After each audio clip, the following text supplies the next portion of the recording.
Good morning, everyone, and welcome to today's webinar, ITIL 4 Overview, What's New for ITIL V3 to ITIL 4. This webinar is being presented by Sandra Kelly, Lead Trainer and Principal with SandKastle Services. ITIL 4 Foundation Overview provides a high-level look at what is new in ITIL 4. For those with ITIL V3 Foundation experience, it's a quick look at the changes from ITIL V3 to ITIL 4. And for those with no experience, it gives a first look at some of the founding principles of the ITIL framework.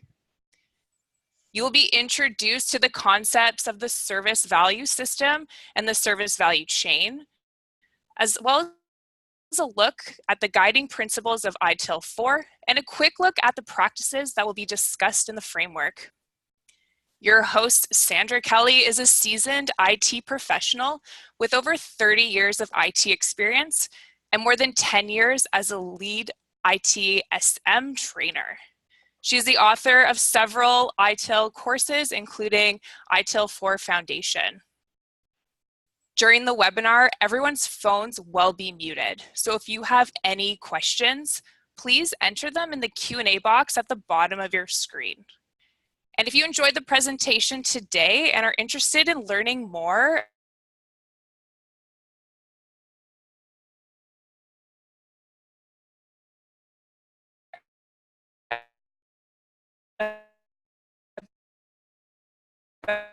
about training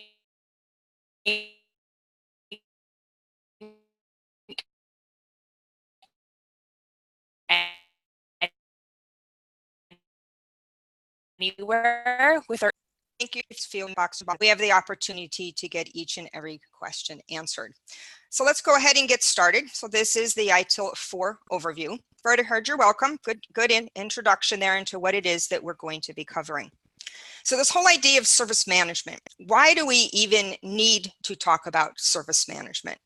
It kind of sounds like something that happens in a restaurant or happens elsewhere where you're obtaining some kind of a service, and it feels kind of funny to be thinking about it in terms of IT. But if you think about some of your experiences, not in work, not in delivering anything to your customers, but just going about your day-to-day business, so much of what you do is supported by technology. And in a sense, every organization that you are interfacing with in some way, shape, or form is a service organization, and those services are enabled by IT, by information technology. I mentioned a restaurant. When you went to a restaurant 15 years ago, maybe even 10 years ago, or go back 20, what happened? You would go in, you would open up your menu, you would select what you want, and someone would come over to take your order. And how did they take your order? If they were really good, they remembered it in their head, but the odds are they wrote it down on a piece of paper.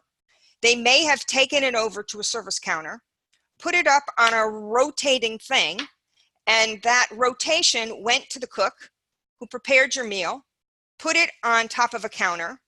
Your wait staff would come get it and bring it to you. And then perhaps you paid in cash. There was no IT interaction in there at all. What happens today when you go to a restaurant? I've been to some restaurants where I sit down and the menu is on an iPad and I flip through and see what it is I want. I hit the button, I select it, no person comes to me. I decide what I want to drink, decide if I want additional sides or an appetizer. I might even go over to the counter and pick it up myself, bring it back, finish, swipe my credit card and get up and leave, and have no human interaction at all. The entire interaction was done through technology. So going to a restaurant can be completely IT enabled. So it's really important for IT as a service provider to understand how they fit in to creating value for their customers and for their business. So this whole idea of service management is putting together what we're going to refer to as your specialized organizational capabilities. Essentially, all of the stuff, a very highly technical term in there, right? Stuff. All of the stuff that you have in IT and in your base organization to provide value to your customers through services. In my restaurant example, the value is in getting something to eat. Now, if you think about the different restaurant opportunities that are out there, there's different ways of providing value. Is the value in quick service? Is the value in a very nice atmosphere? Or is the value in it's someplace that I can sit down, have a cup of coffee, and do work because it's a restaurant capability that's Wi-Fi enabled? So this whole idea of service management is at the base of what IT needs to do in order to help their customers obtain value. So ITIL, IT Infrastructure Library is what it originally stands for, is a service management framework to help you do that. We've had an evolution of this framework called ITIL. It started in the 1980s. The first books came out. It evolved through a series of books. And in 2000, 2001-ish timeframe, the version 2 of ITIL was published. In 2007, the framework was matured into a life cycle framework. In 2011, there was a realignment of that life cycle to be even closer to the business. In 2016, the idea of guiding principles of things that you should consider in doing service management were developed and published. And then in late 2018, 2019 is when the current evolution of ITIL has kind of reached its maturity, and it's now referred to as ITIL 4. So we've gone through version 1, 2, 3, and ITIL 4 standing for the fourth industrial revolution. So what ITIL does is to give guidance to organizations on how you need to look at service management and different ways of addressing the challenges of service management in the modern IT age. Because there's a whole bunch of new challenges in there. We've got the agile frameworks out there. We have more retirement of waterfall, and we've got cloud technology. And how does all of that fit into what has been traditionally kind of a different idea of how IT delivers services? So ITIL 4 has stepped forward to start to address some of that. So let's take a look at some definitions and understand how that fits into this ITIL 4 framework. The first definition is, what is a service? And a service is a way to enable value co-creation by facilitating outcomes that customers want to achieve without the customer having to manage specific costs and risks.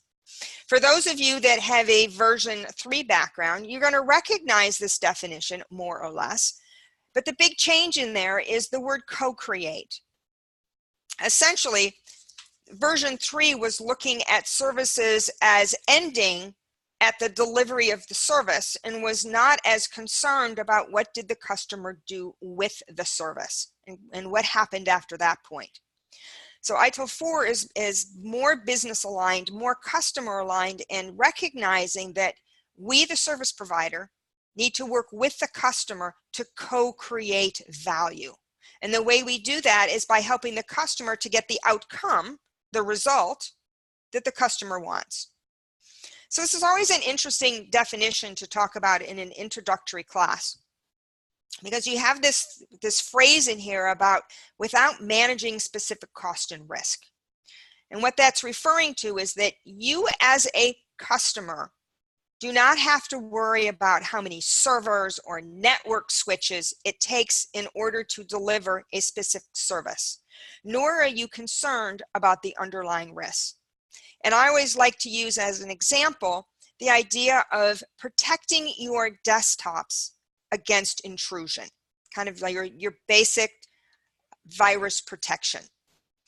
Your only cost as a consumer is what is it going to cost you to purchase that virus protection and then to maintain it year to year. You have a large number of costs and risks that are removed from you. The costs that are removed is the ongoing monitoring of the environment and identifying what are the new threats and how are we going to stop those threats. You're not responsible for all of the different servers that do that monitoring. So those specific costs and risks are removed from you, and the outcome that is supported for you as a consumer of virus protection is just that, protection from intrusion, viruses, Trojans, etc. However, when you take on a service, if you take a look at the left-hand side of the balance, there are affected outcomes by using a service. Perhaps your PC is slowed down during the specific times when there's scans going on, or maybe you get things blocked. Costs are introduced, and in my example, the cost that is introduced is the cost of obtaining that service. And there's risks introduced. We've all heard about things that are supposed to protect you that were then indeed hacked. So you have the risk that your credit card could have been hacked by your virus protection software provider. It is a viable risk out there. The key, though, to a service is to have the supported outcomes, the cost removes and the risk removes, far outweigh the affected outcomes and the cost and risks that are introduced. This is the basic idea of introducing value into this equation. So let me talk a little bit more about value. Value is perceived benefits, usefulness, and the importance of something. Now, what's really important to understand about the value proposition is that every person and every organization and every customer has a different view of value. And an individual's perception of value can change over time. When I'm teaching a foundation class, I always like to bring up the example of a minivan. So each and every one of you that's out there has an immediate reaction to minivan. If you happen to have little kids, you're thinking, oh yeah, minivan, I can fit lots of car seats, I can fit lots of gear in there. If you have kids that are involved in sports, you're saying, oh yeah, soccer mom, gotta haul them from place to place. If you're right out of college, you're looking at minivan saying, oh no, I want something else. I want a sports car. So the value perception of that minivan has changed. So we have to understand what is the perceived benefits, the usefulness and importance of our service to each customer group. And that involves getting together all of the stakeholders, understanding what is important to them, and how do we create value or the desired outcomes for each customer group. So that's a little bit more on the idea of value. And then service management, those specialized organizational capabilities that we're going to have to enable value for those customers. So you've actually seen that definition twice on there. It's what is at the heart of this framework called ITIL, putting together your IT departments and the rest of your organization's specific strengths to enable value to customers. Let's take a look at the idea of the provider and the consumer and this idea of co-creating value. As I mentioned earlier, organizations are looking more closely at how do we work together, how do we collaborate as a service provider with the consumer in order to have a good service relationship. In the past, we would have organizations look at their services as basically ending when they delivered the box. So you see the gentleman in the blue handing the box over to the consumer. In the past, that would be the end of the relationship. The other piece of the puzzle now becomes what happens with that box after it's delivered. Are we sure it was delivered?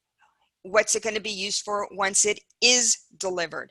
Are they getting the value that they're supposed to have out of that? I do like to use Amazon as an example here. If you look at the evolution of Amazon and how some of their service delivery has changed. Amazon delivers packages. It delivers lots and lots of different stuff to you very efficiently. Now, what's happened in the last couple of years? Your packages would be delivered, and you would come home and your package is gone. And what would you do? You would pick up the phone, you would call Amazon and say, my package is no longer here. And Amazon, quite honestly, would simply ship you another whatever item it was you ordered. Well, it's probably becoming a little bit costly to have so many packages stolen off of people's porches or wherever. So how has Amazon reacted to that? And if you look at it from an IT point of view, in the kind of the evolution of some other industries with it, you can have the delivery person have a code that's very specific to them to get into your home to deliver it, or to deliver it inside of a portico. So it's part of that evolution of how are we co-creating value. So just kind of an example there of how one specific industry or provider has shifted to be looking more at co-creating value, making sure that your packages are delivered. So in looking overall at how are we as an IT organization going to put together our service management processes and practices and our end-to-end value chains, we need to take on what is generally referred to as a holistic approach. So the word holistic, first thing that generally jumps to mind is the idea of holistic medicine, looking at the big picture, looking at the whole body. So what we have here are the 4 dimensions of service management. And the 4 dimensions of service management are I'm going to call them categories, the 4 general categories that you need to consider in developing a service, in delivering them to your customers, and providing the management of it. So let's take a look at the first one. The first one is organizations and people. And organizations and people looks at how is your organization structured? Is it structured properly to be able to handle the idea of service delivery? What is the culture of your organization and how is that set up? Do you need to have some organizational change management in order to move you from point A to point B in terms of how you're going to deliver services? Organizations and people also include rules of how the organization works. So there's some governance ideas in there. And people from the perspective of how many people do you have in order to actually carry out the work? And what is the staff competencies? Do people have the right skill sets in order to do a good job of delivering your services and in doing service management? And help you to provide somewhat of a roadmap to get from point A to point B in terms of those different items. Okay, information and technology. The second dimension, a little bit more straightforward. It's looking at data and information and how do we transform it into wisdom and knowledge so that we can make good decisions. It looks at the relationships between components of IT. And it also looks in general at all of the different products that are out there in order to enable doing service management. Our third area is partners and suppliers. And partners and suppliers are those, I like to use the word vendor, are those vendors that you as IT are contracting to in order to help you to deliver the service to your consumers. So in effect, you IT are actually being a consumer of another company. But we're going to refer to those as partners and suppliers. And this dimension looks at those relationships. And if you think about the word partner versus supplier, it suggests that there's a continuum between the two. A supplier you can view as it's simply a commodity. Perhaps I go online and I order something. Maybe I order toner for the copier. Versus a partner who shares with me in risks and outcomes. So we have more of a partnership. And there's all sorts of different points in between to form that continuum for delivering services. Our fourth area is called value streams and processes. And these are the activities and the organizational tasks that we're going to carry out in order to deliver value to our customers. And in the middle here, we've got this idea of products and services. These 4 dimensions come together to help us to deliver products and services in order to enable value for our different customers. So the 4 dimensions, 4 different things that we need to keep in balance when we are putting together our services. If you take a look at those 4, you're probably saying, you know, I can see some places where they overlap. Information and technology, partners and suppliers. Well, the person or the company that's providing a tool to me, are they a supplier or is that information technology? So when you look at them, they may overlap. They are not necessarily very sharp boundaries. You need to at least consider all 4 dimensions. Otherwise, your services might not meet the required level of quality or efficiency for your customers. So that's my 4 dimensions, the 4 things that I've got to keep in balance is perhaps not the right word because there's no implication there that they have to be even, but they're the 4 things that I need to consider and have the right amount of in order to deliver services. Okay, so my ITIL 3 people so far are saying, okay, so good. So far, so good. I haven't seen anything really new yet, but ITIL 4, the service value system, is what's really, really brand new. And what it's doing is it's essentially, we're throwing out the idea of the life cycle. Lots of reasons why they did that. We won't go into them here in an ITIL foundation class. It's a good thing to talk about with an instructor in terms of kind of what happened there. But the whole idea is we've got this new thing called the service value system. And it starts with opportunity and demand. And opportunity is that void in the marketplace or that void in something that your customers need. And the demand is then we've got a service and we need more of it. Value on the other side of this equation is the outcome. It's the result that we want to accomplish. And the service value system is made up of 5 components. The first component are guiding principles. And guiding principles are those things that we're going to use to guide us in ambiguous situations. I'll talk about those in a little bit more depth in a moment. So guiding principles, things to give you direction. Governance is directing and controlling an organization. There's other governance frameworks out there like COBIT. But when I think of governance, I think of evaluating, directing, monitoring, and controlling. So governance is going to play a part here in the service value system. In the center is what's called the service value chain. And in a couple moments, I will expand more on the service value chain, but it's the building blocks of those activities that you need to carry out over and over and over again in order to fulfill a specific value stream. So getting from opportunity all the way through to value. Practices. Okay, my V3 people are probably going, practices kind of sounds familiar.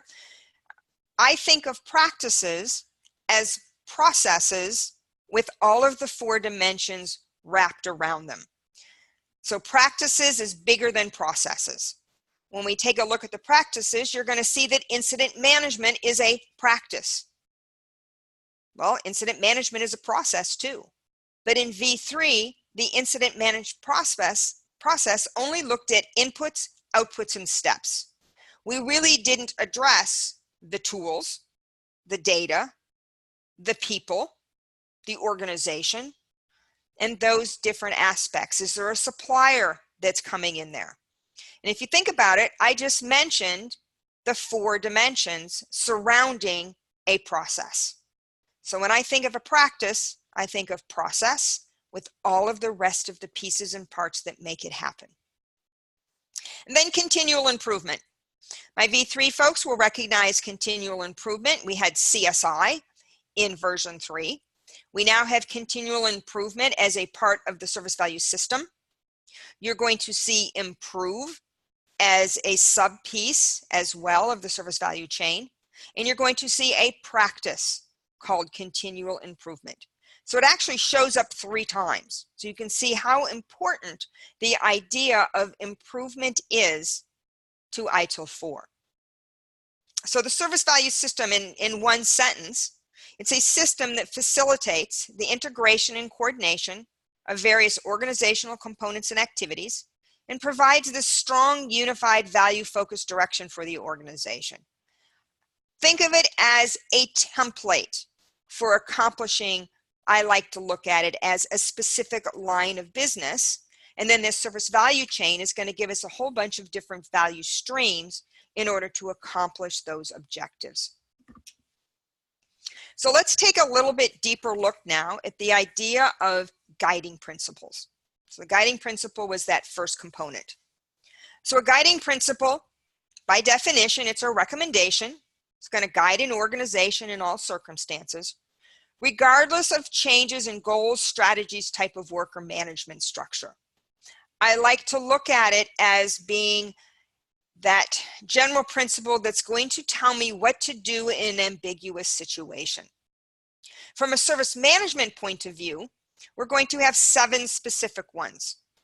And the idea of these guiding principles is that they are sitting at the core of what ITIL is about. It's going to support successful actions and good decision making for all of our services and how they're put together. So let's take a look at these 7. And I will spend probably quite a few moments kind of walking through what each one of these are and what they're about.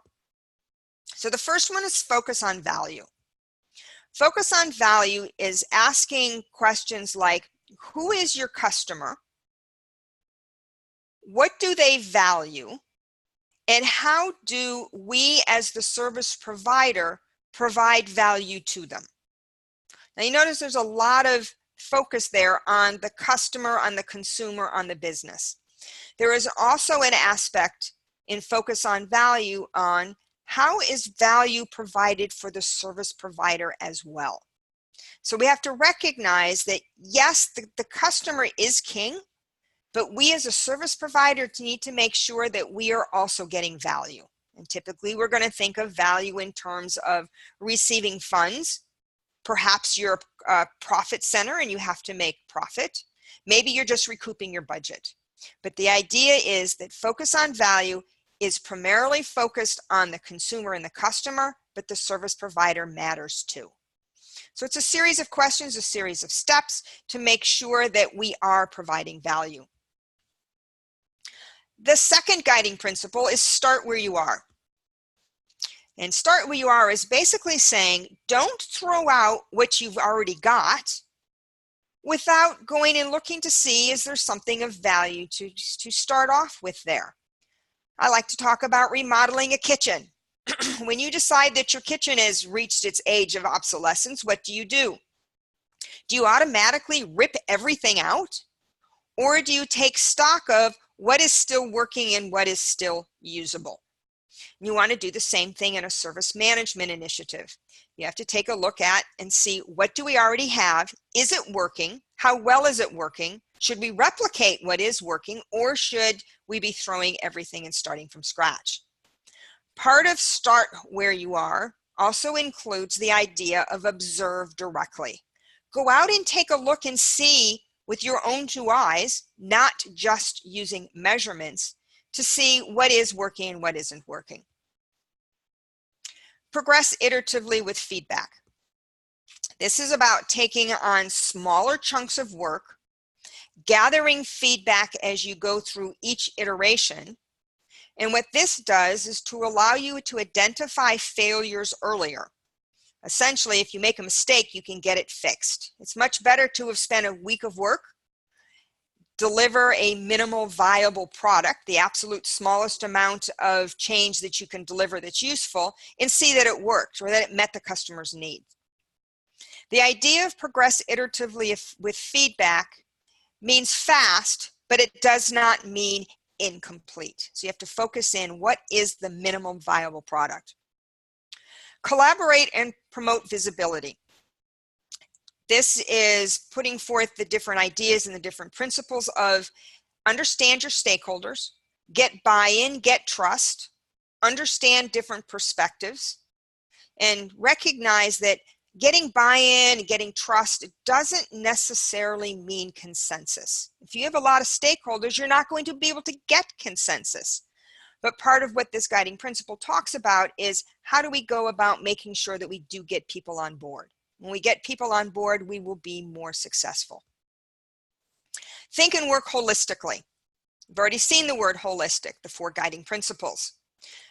This principle is taking a look and recognizing that our systems and our services are very complex. And we're going to recognize complexity. We're going to consider that we've got the whole and understand how are we going to get from point A to point B, taking into consideration all of the working pieces and parts. Keep it simple and practical. This is the idea that we don't have to address every single possible exception. It's starting with the simple, implementing that, and then building on. And then optimize and automate, our last guiding principle, is the idea that we need to understand what is it we do, simplify it, document it, and then automate. And the idea of automation is that we want to free up people to think deep thoughts. It's kind of the way that I like to think about things. I want to free up people to do more thinking work rather than more rote work. So optimize and automate. So before you go out and you automate your incident management process, for example, you go through, you make sure that you understand what it does, you simplify it, you document it, and then you automate it. So these are 7 guiding principles that help service management to deliver value to their customers. So when you're delivering, or when you're putting together your services, you're keeping all of this in mind. So guiding principles was the top part of that service value system. Governance, I talked very briefly about. Governance is the idea of evaluating, directing, monitoring, and taking action. In the very center of that service value system was the service value chain. I like to describe the service value chain as being the building blocks that we're going to put together and use over and over and over again in as many ways as we need to in order to deliver a product and a service to our customers in order to create value. At the bottom of the page, we've got basically the high-level definition of the service value chain. It's an operating model that gives us the key activities in order to respond to demand and facilitate value creation. And that's done through the creation of products and services. So we've got these 6 building blocks.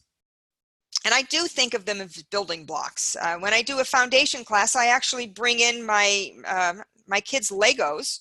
They're actually big Dupo blocks so that they can see them through a camera, and show how we can put these 6 different blocks together to create a tower, or we can create a castle, or we can create a house. So the different building blocks. Let's start with plan. Plan is understanding what is the vision. What direction are we going to go in, both at a strategic, a tactical, and at an operational level. And then like to move into engage. Engage is all about interactions with our stakeholders. It's relationships with stakeholders. It's where we gather all of the requirements. And if you think about resolving an incident, so you've got the service desk, and the service desk takes a phone call, they are participating in the service value chain activity called engage, because they're getting information from the customer. So when I think about engage, I think about any interaction with a customer or a user. My third building block, design and transition. This is where we lay down the blueprint of our service as well as move the service into the live environment. So my version 3 people are saying, oh yeah, I recognize that. That's service design, service transition. Well, it's part of it. It's not all of it. In design and transition is where we make sure that we're going to meet our customers and our users' expectations for quality, cost, and schedule. The obtain and build box is where we actually go out and either build hardware and software, or we obtain it. So think about buying. Perhaps you're buying a completed component, or you're actually buying the service that you are then going to transition into the live environment. But it's the idea of this is where we get the stuff, and we make sure that all of our components meet the required level of expectations. We then have our deliver and support box. And deliver and support is where we actually deliver the service to the customer, to the user, to the consumer. I like to use the example, I'll use the example of this webinar today. I am delivering to you right now the service. The transition of the service is when you logged in, you made sure that your microphone was working, you made sure that your video was working. Michelle may have needed to done some assistance in there to make sure that everything was working properly for you. That was transition. That was the end of that design and transition box. Right now, I am delivering. And then our last portion down there is the improve. By the way, this is the second time that we're bringing up the idea of improve. So we're always looking at ways to improve our service management capabilities and to improve our services. So we've talked briefly about the different areas of the service value system. And the one that's now remaining is the idea of a practice. And a practice is a set of organizational resources for performing work or accomplishing an objective. And you see all of my gears together. They're all the different gears: improvement, technology, people, process, information. Do you see the guiding principles in there? Guiding principles are overlaid inside of the practice. The 4 dimensions sit inside of the practices. So each practice is going to support different service value chain activities, and a single practice can support multiple ones. So let's take a look at what exactly that means. Here are all of the different practices. In ITIL 4, they've been divided into 3 different groups: general management practices, service management, and technical management.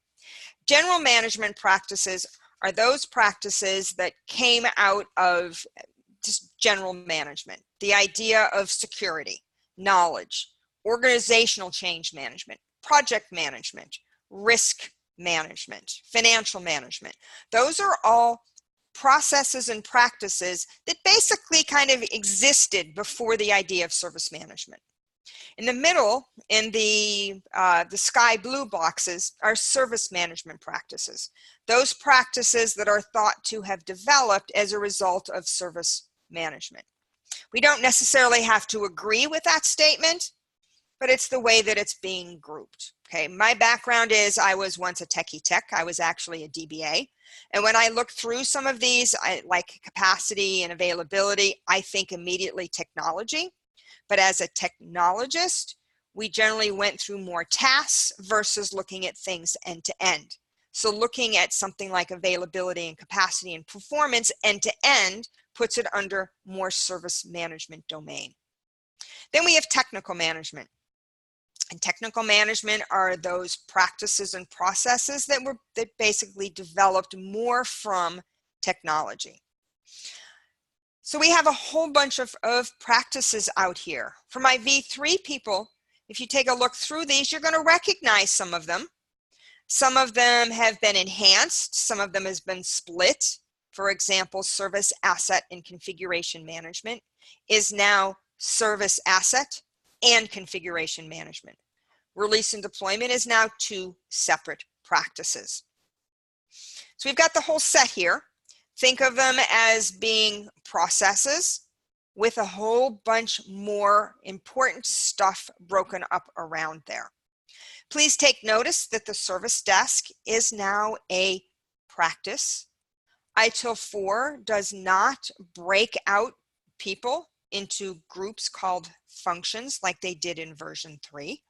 I think this is, personally, I think that this is an enhancement to the framework. I'm finding it very useful in explaining how everything fits together. So a whole bunch of them now, there's 34 of them that are out there. 9 are new. The rest of them in some way, shape, or form are resembling the processes that you knew and love in version 3.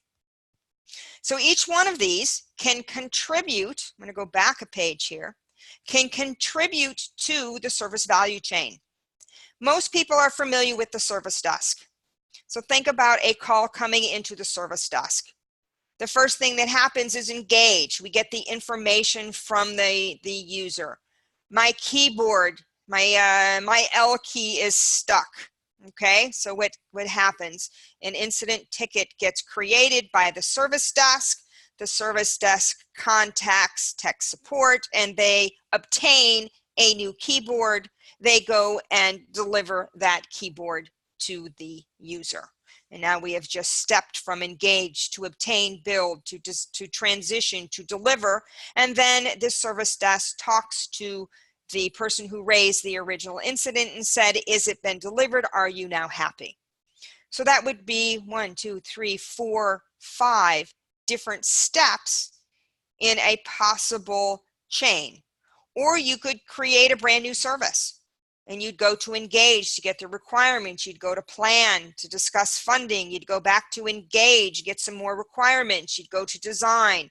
You would then go obtain and build, and perhaps you find out you can't get what you need. You go back to design and transition, and so on and so forth, moving through the different aspects of the service value chain. So that's part of the new value. This idea of service value change and service value systems is bringing into the ITIL 4 framework. So lots of practices that you can dive into and find more information about. So let's take a quick look at how the ITIL 4 qualification has changed from version 3. So my version 3 folks that are out there, if you are somebody that has completed ITIL Expert, there is a managing professional transition course for ITIL experts or those that are very close to ITIL experts who transition directly into kind of the equivalent. It's not exactly an equivalent, but it's close, called the managing professional. ITIL 4 has simplified their qualification scheme. It is based on ITIL 4 Foundation. There are 5 different intermediate modules, and each one is basically standalone. If you desire to have a broad base, the ITIL Managing Professional requires 4 modules to be completed, the 3 labeled Specialist plus the 1 labeled Strategist. If your main role is in the area of leadership and you wanted to be designated an ITIL Strategic Leader, you would also need the Strategist model and the ITIL Leader. So there's 2 separate tracks. You can do just 1 module because it's what you do. Perhaps create, deliver, and support is what fits in your day-to-day job. Or perhaps you just want to learn more about how ITIL fits in with Agile. That would be under High Velocity IT. If you have specific questions on, how many credits would I want, etc., feel free to give a shout out at that. Where are we today? ITIL 4 Foundation was released in February, and in a moment I will show you some of the availability of that particular module. The ITIL Managing Professional Transition, for those that are ITIL experts, it either has been or is being released October 3rd. So that's literally hot off the presses. And Create, Deliver, and Support and Direct, Plan, and Improve is coming out 4th quarter of 2019, and then the remainder of the modules are the 1st quarter of 2020. These are the release dates from the accreditor and from the owner of ITIL, which is Axelos and PeopleCert. So this is not training provider dates. These are things that are coming out from Axelos. So getting you started, ExitCertified has a number of courses already on the books. ITIL 4 Foundation certification training is a 3-day long course. It's labeled course 1199. The next 2 are September 30th and October 7th. There is a much larger calendar out there. and ITIL 4 Foundation Bridge Training. So if you are already version 3 certified and you are fairly up to date on what was going on in version 3, there is a one-day bridge course, and the next offered dates are November 4th and November 14th. And on there are your links. If you have other questions regarding specific training dates, please do contact your ExitCertified training specialist. Questions? I'll kind of leave it there so your links are there, but I'll answer whatever questions have popped up. Thanks so much, Sandy. So open call to all attendees in the room. Now's your chance to ask any specific questions you might have. You'll find the Q&A box at the bottom of your screen, and you should also see that I posted the link to all ITIL courses with ExitCertified in the chat window. Oh, there's got to be some questions out there.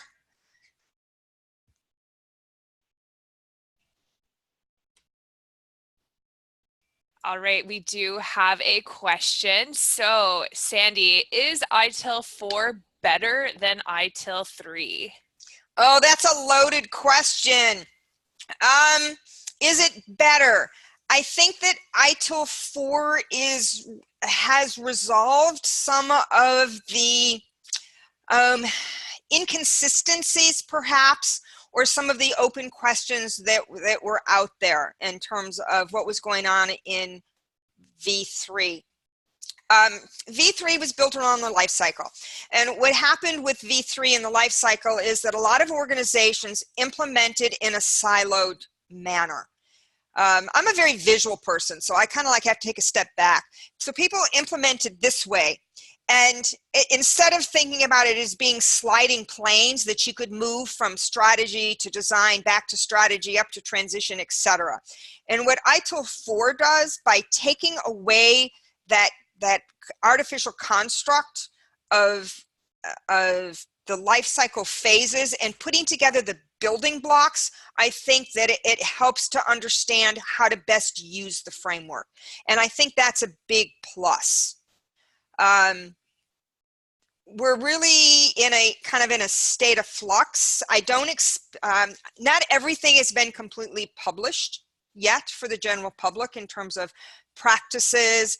The practices are, for the most part, expected to look very much like the old processes. And I like to use the word, the processes on steroids. It's filling in the blanks, because there were blanks in there. So I think that's really good. Everything has to evolve, right? And version 3, let's face it, the last revision was 2011. 2007 was really the foundation of it, and a lot has changed in 11 years. So I think ITIL 4 is really good in stepping up to those changes. What's in version 3 is still really, really good, and ITIL 4 is building on it. So that's your classic consultant's answer, right? It depends. I think it's a good thing, personally. Thanks so much for the insight. We do have some time for more questions, so if anybody has any burning questions, go ahead, post them in the Q&A box or post them in the chat window. One thing that I didn't mention while people were putting those questions in, the 3-day versions, actually both versions include the certification exam voucher that go with them. The 3-day version, basically the exam is done on the afternoon of the 3rd day. If you take the exam in person, if you do it via the web, then you get a voucher to take it. You can take it that afternoon, or you can take it at your convenience. The 1-day bridge is a full day of we'll say, conversation on ITIL 4 and getting you ready for the exam, but you are issued a voucher to take it. There's just not enough time to digest all of the changes from 3 to 4 in 1 day and do the exam the same day. So both of those courses do include that exam voucher, which is pretty important. Thank you once again, Sandra, for a very insightful look at the differences between ITIL 3 to ITIL 4. Just as a reminder to all of our attendees, we recorded this webinar and we're going to send a copy to each of you by the end of the week.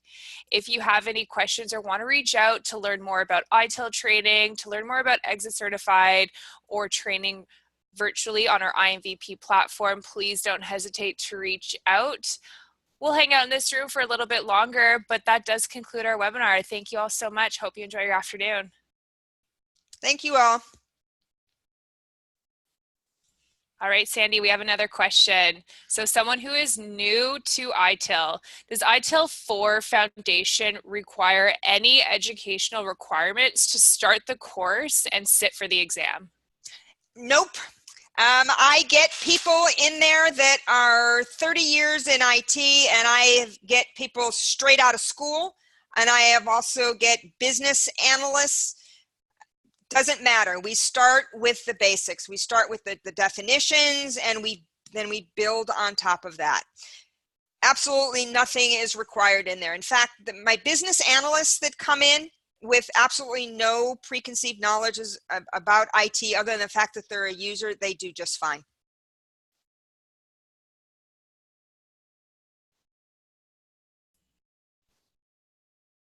Thanks again for that insight.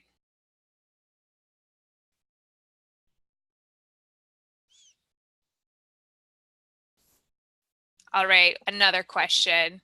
Will taking the course prepare you for the exam right away?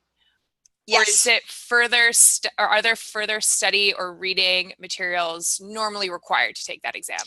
So I always tell my foundation classes that if you are present and do the activities and give me 45 minutes to an hour of study time on the 2 evenings, you are well prepared and have everything that you need in order to pass that exam.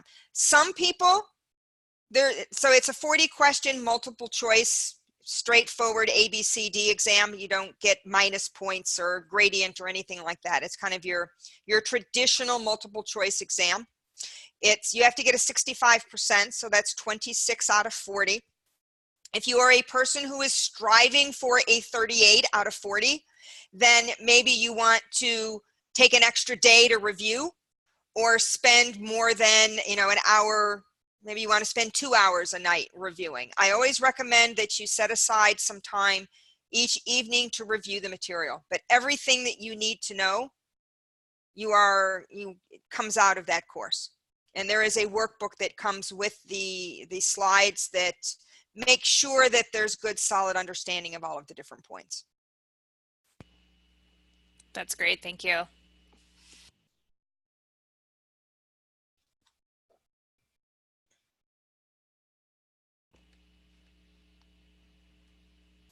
The floor is open for any questions. I see some of our attendees leaving the room. Just want to thank you once again for taking the time out of your day to sit with us and learn about ITIL 4.